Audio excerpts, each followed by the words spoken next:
আসসালামু আলাইকুম, কেমন আছেন সবাই? আমি তো সব সময়ের মতো আলহামদুলিল্লাহ অনেক ভালো আছি।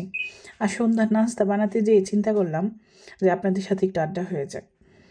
আর আর চিন্তা করতেছিলাম যে এই যে কিছুদিন পর পর এক একটা টপিক ভাইরাল হয়, তো এই ভাইরালগুলো হয় কিভাবে?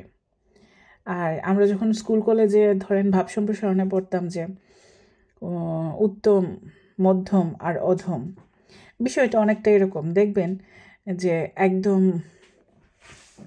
সেলিব্রিটি যারা, মানে একদম উঁচু শ্রেণীর বা উত্তম যদি ধরি, ওরা ধরেন খুব ইজিলি ভাইরাল হয়।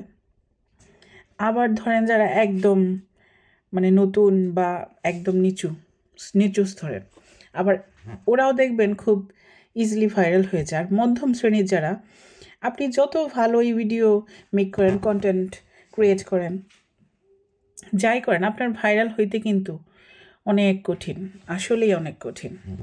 কথা ঠিক কিনা?